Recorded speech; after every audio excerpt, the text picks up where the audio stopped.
Hello everyone, study with Leenu में आपका स्वागत है। I hope you all are doing well. हम डिस्कस कर रहे थे classification of elements and periodicity in properties. Class 11th का चैप्टर 3 है। काफ़ी पोर्शन हमने कवर कर लिया है इस चैप्टर का। एंड जिसने प्रीवियस वीडियोस नहीं देखी हैं वो हमारे चैनल पर विजिट करके देख सकता है। और उन सब की PDF जो आपको मिल जाएंगी हमारे Telegram channel study with Leenu में। They are completely NCERT and CBSE based and that to be free of cost. And start करने से पहले आज का डिस्कशन लाइक करें, शेयर करें, सब्सक्राइब करें हमारे चैनल को। बहुत एफर्ट लगता है वीडियोस बनाने के लिए। आई hope you all support us.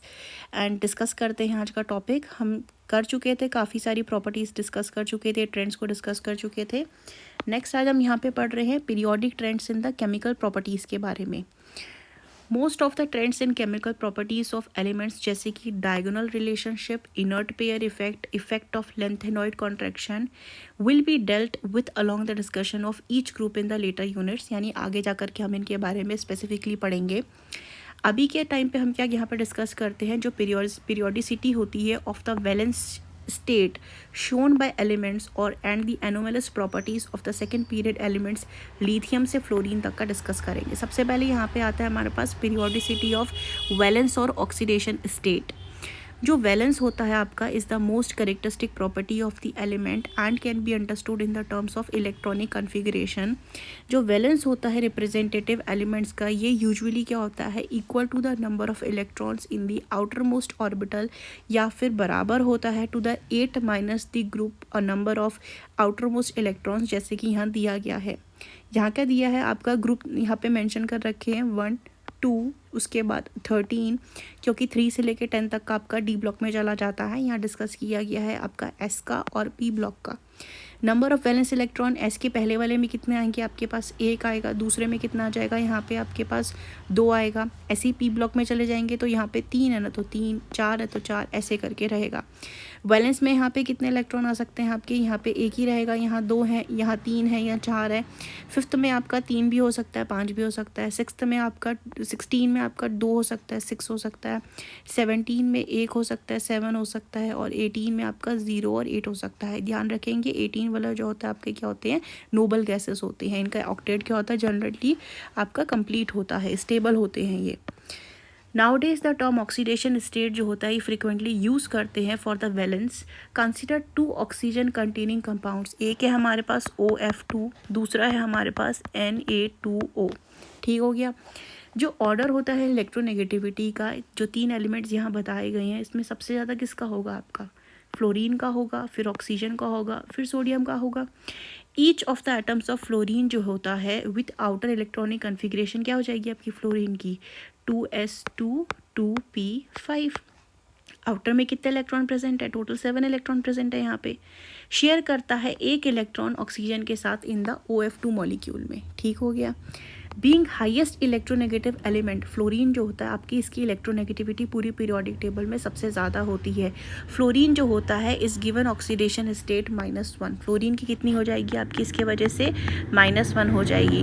ठीक है। Since there are 2 fluorine atoms in the molecule, जैसे हमने देखा OF2 में 2 फ्लोरीन के यहाँ पे एटम्स आ गए ना, तो oxygen with the outer electronic configuration oxygen की कितनी होती है हमारे पास, 2s2 2p4 होती है, किसकी, ऑक्सीजन की। ठीक हो गया। तो ये क्या करता है, शेयर करता है 2 इलेक्ट्रॉन्स को विद द फ्लोरीन एटम, और क्या एग्जिबिट करेगा आपका ऑक्सीडेशन स्टेट +2, क्योंकि यहाँ पे क्या है आपके 2 फ्लोरीन के एटम है ना, इस करके जो ऑक्सीजन है वो क्या शेयर करेगा यहाँ पे +2 आपका ऑक्सीडेशन, इस यहाँ पे इसका स्टेट जो किसके साथ शेयर करेगा, आपका फ्लोरीन के साथ शेयर करेगा। ठीक हो गया। यहाँ पे हम ऐसे देख सकते हैं, फ्लोरीन के पास क्या प्रेजेंट है आपका, एक नेगेटिव प्रेजेंट है ना, ऑक्सीजन है, ऑक्सीजन के पास आपका क्या प्रेजेंट होता है, ऑक्सीजन कंटेन करता है, लास्ट में आपका +2 को कंटेन करता है। ठीक हो गया। जब हम यहाँ पे क्रॉस करेंगे ना, तो यहाँ पे क्या हो जाएगा आपका, ऑक्सीजन के पास 1 आ गया और फ्लोरीन के पास कितना चलेगा, 2 चला गया, क्योंकि ऑक्सीजन के पास कितना प्रेजेंट है आपका, यहाँ पे 2 प्रेजेंट है। नेक्स्ट बात करते हैं Na2O की। तो ऑक्सीजन क्या होता है, अब यहाँ पे ज़्यादा इलेक्ट्रोनेगेटिविटी है, तो ये अब क्या करेगा, एक्सेप्ट करेगा 2 इलेक्ट्रॉन को। एक एटम मिलेगा उसको एक इलेक्ट्रॉन मिलेगा एक सोडियम से, और सोडियम कितने हैं यहाँ पे 2 हैं, तो यहाँ पे क्या मिलेंगे आपको 2 इलेक्ट्रॉन मिलेंगे, जिसकी वजह से अब वो क्या शो करेगा यहाँ पे नेगेटिव ऑक्सीडेशन स्टेट को शो करेगा, क्योंकि 2 मिल रहे हैं ना उसको, वो 2 कहाँ से मिल रहे हैं उसको, दोनों सोडियम दे के जा रहे हैं यहाँ पे, तो यहाँ पे उसको क्या हो रहा है ऑक्सीडेशन स्टेट -2 हो जा रहा है, एक्सेप्ट कर रहा है। अब वहीं पे क्या हो जाएगा, सोडियम है, सोडियम की इलेक्ट्रॉनिक कन्फिग्रेशन 3s1 होती है, तो वो तो एक इलेक्ट्रॉन को लूज़ कर रहा है ना यहाँ पे, तो यहाँ पे एक इलेक्ट्रॉन लूज़ करके देगा यहाँ पे ऑक्सीजन को, तो इसके पास क्या हो जाएगा +1 हो जाएगा। इस करके ये क्या बन जाएगा आपका Na2 और O, ऑक्सीजन हो जाएगा -2, सोडियम हो जाएगा आपका +1। Oxidation state of element in a particular compound can be defined as the charge acquired by its atom on the basis of electronegativity। देख करके हम चार्ज को यहाँ पे सेट करते हैं। Some periodic trends observed in the valence of the elements, जैसे हम हाइड्राइड से ऑक्साइड्स कहते हैं, वो नीचे दिया गया है टेबल 3.9 में। अदर सच पीरियोडिक ट्रेंड्स जो अकर होती हैं in the chemical behaviour of the elements are discussed elsewhere in this book. जो हम एनसीईआरटी डिस्कस कर रहे हैं उसकी बात कर रहे हैं ये। This is a particular characteristics of the transition elements and actinoids, हम आगे डिस्कस करेंगे। फिलहाल यहाँ पे हम देख रहे हैं periodic trends in the valence of elements as shown by the formulas of their compounds.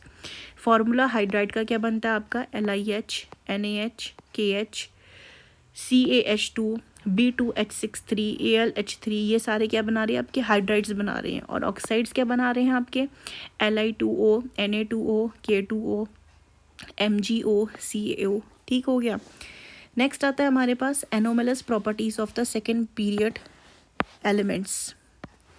The first element of each of the groups, यानी लिथियम हो गया, बेरिलियम एंड ग्रुप्स 13 से 17 तक, यानी बोरोन से फ्लोरीन तक का, differ in many respect from the other members of the respective groups. For example lithium unlike other alkali metals and beryllium unlike other alkaline earth metals form करते हैं compound with the pronounce covalent character. जो other members होते हैं इन्हीं के group के predominantly form क्या करते हैं, आयनिक को। इनफैक्ट जो बिहेवियर होता है लिथियम और बेरिलियम का is more similar with the second elements of the following group, जो कि हो गया आपका magnesium, aluminium. This is sort of the similarity is commonly refer to as diagonal relationship. इसको हम क्या बोलते हैं, डायगोनल रिलेशनशिप बोलते हैं। मेटलिक रेडियस की अगर यहाँ पे बात करते हैं तो आपका लिथियम का कितना है यहाँ पे 152, सोडियम 186, बेरिलियम 111, मैग्नीशियम 160, और आयनिक रेडियस की बात यहाँ पे करते तो लिथियम का कितना हो गया आपका 76 हो गया, क्योंकि Li पॉजिटिव हो जाएगा यहाँ पे, ठीक है ना, and so on. What are the reasons for the different chemical behavior of first member of a group of elements in the S and P block compared to the subsequent members? जो anomalous behavior होता है ये attribute होता है उनके size के वजह से, large radius by large charge by radius ratio के वजह से, high electronegativity की वजह से elements की। In addition जो first member होता है group का उसके पास only 4 valence orbitals होते हैं 2s2p के, ठीक है। 2s2p का मतलब ये 2s हो गया और ये 2p हो गया आपका, तो टोटल कितने हो गए हमारे पास, ये 4 हो गए ना, अवेलेबल होते हैं बॉन्डिंग के लिए। वेयर एज जो सेकेंड मेंबर ऑफ ग्रुप होते हैं इनके पास 9 वैलेंस ऑर्बिटल होते हैं, यानी एक s का मिला, 3 p के मिले, 5 d के मिले, तो 1 + 3 + 5 कितना हो गया, 9 हो गया। As the consequence of this maximum covalency जो होती है of the first member of each group 4 रहती है, तभी बोरॉन क्या बना पाता है आपका, सिर्फ B4F नेगेटिव बना पाएगा। वेयर एज बाकी के जो मेंबर्स होते हैं आपके वो एक्सपेंड कर सकते हैं, जैसे अभी हमने देखा अपने वैलेंस शेल को अकोमोडेट करने के लिए ज़्यादा पेयर ऑफ इलेक्ट्रॉन्स को, इस करके एल्यूमिनियम क्या बनाता है आपका AlF6 तक बना पाता है bonds. Further more the first member of P block elements display करते हैं ग्रेटर एबिलिटी बनाने के लिए पी पाई मल्टीपल बॉन्ड्स, यानी कि carbon double bond carbon, carbon triple bond, nitrogen double bond, nitrogen triple bond, और सेकेंड पीरियड के elements बनाते हैं carbon oxygen, carbon nitrogen, carbon nitrogen, nitrogen oxygen compare to the subsequent members of the same group. इनके बारे में हम आगे और भी डिस्कस करने वाले हैं। Periodic trends and chemical reactivities. We have observe the periodic trends in certain fundamental properties, जैसे हमने जान चुके हैं एटमिक आयनिक रेडियस के बारे में, आयनाइजेशन इंथैल्पी के बारे में, इलेक्ट्रॉन गेन इंथैल्पी, वैलेंस के बारे में भी अब हमने जान लिया है।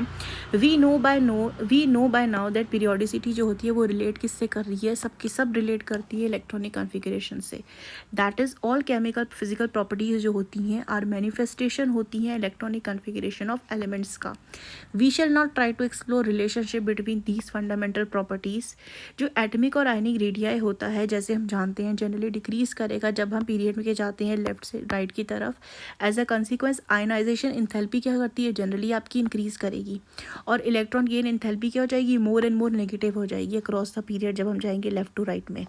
अदर वर्ड्स में बोले, जो आयनाइजेशन इंथैल्पी होती है of the extreme left elements in the periodic table, वो लीस्ट होती है आपकी, आसानी से निकल जाता है ना सोडियम का जो आपका 11 में इलेक्ट्रॉन होता है लास्ट शेल में। And the electron gain enthalpy of the element on the extreme right जो होती है वो हाईएस्ट एंड नेगेटिव होती है। यहाँ पे नोबल गैसेस जो होते हैं ये कंप्लीटली फिल्ड होते हैं, तो इनकी इलेक्ट्रॉन गेन इंथैल्पी पॉजिटिव में जाती है। हम यहाँ डिस्कस कर रहे हैं नेगेटिव की बात में, यानी क्लोरीन के और फ्लोरीन वाली फैमिली के बारे में, हेलोजन्स की। This results into the high chemical reactivity at the two extreme ends and the lowest in the center. Right side में भी एक्सट्रीम है, लेफ्ट साइड में भी एक्सट्रीम है, और लेकिन बीच में क्या हो जाती है आपकी, ये बीच में आपकी उतनी नहीं रहती है, बस ये एंड्स में आपके एक्सट्रीम रहते हैं इनकी करेक्टरिस्टिक्स।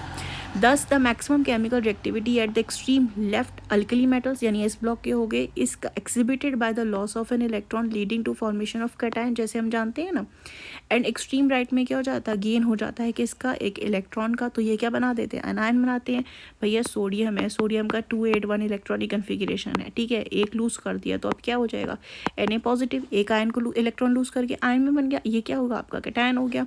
क्लोरीन है 287 है, एक इलेक्ट्रॉन है, ऑक्टेट फिल हो गया, इसका स्टेबल हो गया यहाँ पे, तो Cl नेगेटिव हो गया, नेगेटिव क्या हो गया आपका, एनायन हो गया।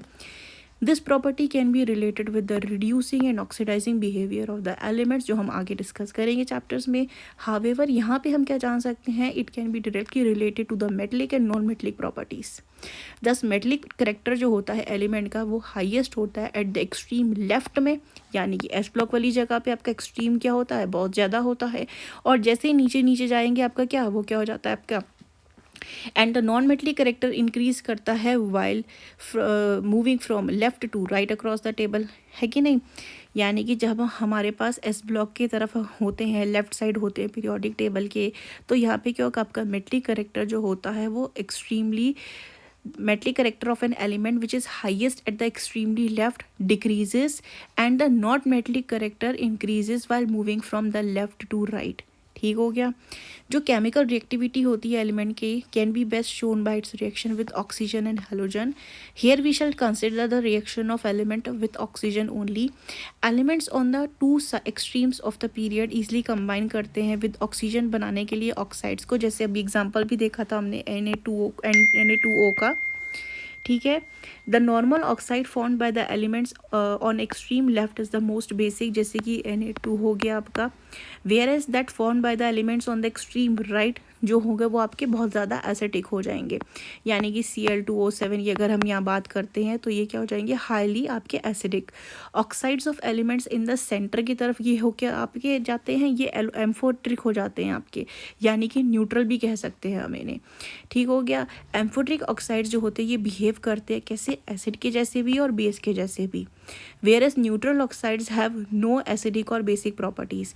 यहाँ पे क्या है आपके पास चार टाइप हमने जाने, पहला जाना हमने जो आपके लेफ्ट साइड में होते हैं पीरियोडिक टेबल के, वो क्या होते हैं मेटल्स आपके जनरली कैसा बिहेवियर शो कर रहे हैं लेफ्ट साइड में, ये शो करते हैं आपका बेसिक बिहेवियर। और जो एक्सट्रीम राइट साइड में होते हैं ये क्या शो करते हैं, आपका एसिडिक बिहेवियर को शो करते हैं। ठीक हो गया, यानी कि हेलोजन फैमिलीज़ वाले, उससे पहले भी थोड़े। और जो आपके बीच में आते हैं वो क्या शो करते हैं, वो शो करते हैं एम्फोटेरिक नेचर, यानी कि ये बेसिक्स भी होते हैं और एसिडिक भी होते हैं। और जो बीच में आते हैं उसके बाद न्यूट्रल कुछ बनते हैं हमारे पास, जैसे कि CO, NO, N2O, ये न्यूट्रल हैं। ये क्या करते हैं, ये कुछ भी नहीं शो करते, ना बेसिक ना एसिडिक, दोनों प्रॉपर्टीज़ को शो नहीं करते हैं यहाँ पे। नेक्स्ट आता है यहाँ पे हमारे पास अमंग द ट्रांजिशन मेटल्स, यानी कि 3D सीरीज जो हम कहते हैं, थर्ड पीरियड से शुरू है। The change in the fourth से शुरू है ये, इन the atomic radii, yes fourth से शुरू है।